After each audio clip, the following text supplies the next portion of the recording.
June 10వ తారీఖు ఇంకోటి ప్లాన్ చేస్తున్నాం, పూనకాలు వచ్చేస్తాయి. సార్ నేను ఇండస్ట్రీకి వచ్చి 10 ఏళ్ళు అయింది సార్. నాకు రామారావు గారు నా లైఫ్ లో ఎంత ఇంపార్టెంట్ అంటే, సితారా ఎంటర్టైన్మెంట్స్ అని బ్యానర్ పడినప్పుడు రామారావు గారు శంఖం ఊతితేనే బ్యానర్ పడుతుంది సార్.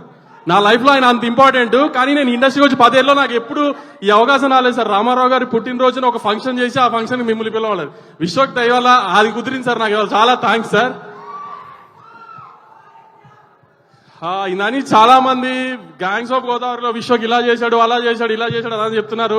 అది మాట్లాడినంత బాగా నేను చెప్పలేను, కానీ సినిమా ఇంత పగలు తీస్తుంది, అంత పగలు తీస్తుంది, ఇంత రెవెన్యూ చేస్తుంది, ఆ మాటలు కాదు. కానీ మే 31 తర్వాత విశ్వ కెరియర్ లో before gangs of Godavari, after gangs of గోదావరిలో మాట్లాడుకుంటారు విశ్వ గురించి. మాత్రం నట విశ్వరూపం చూపించాడు విశ్వక్ స్క్రీన్ మీద. యాక్టింగ్ విషయంలో మాత్రం అసలు ఇంకా దాంట్లో మీరు అసలు ప్రతి ఫ్రేమ్ లో విశ్వక్కేనా అన్నట్టు ఉంటది.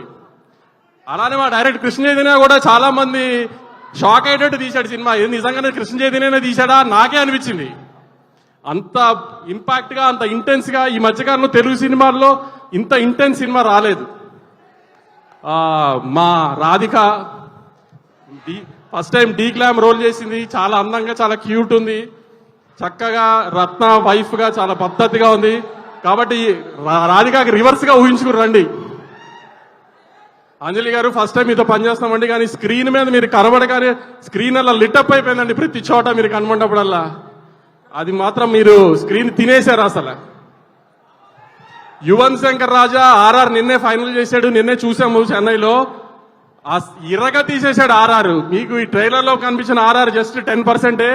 సినిమాలో ఆర్ఆర్ నెక్స్ట్ అసలు ఇరగ తీసేశాడు. ఈ మధ్యకాలంలో మీరు వినుంటారు, తెలుగు స్క్రీన్ మీద అంత మంచిగా ఆర్ఆర్ చేశాడు. సినిమా పెద్ద హిట్ అవుతుంది, ఈ హిట్ అవుతుంది, ఆ హిట్ అవుతుంది అని చెప్పను, కానీ చాలా మంచి అటెంప్ట్ చేశాము. విశ్వక్ చాలా బాగా యాక్ట్ చేశాడు, చైతన్య చాలా బాగా తీశాడు.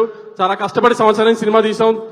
బాలయ్య బాబు గారు వచ్చి మమ్మల్ని ఆదరించారు ఈ సినిమాకి. అలానే ప్రేక్షకులు కూడా మే 31న ఆదరిస్తారని కోరుకుంటూ జై NTR. Thank you so much Vamsi గారు.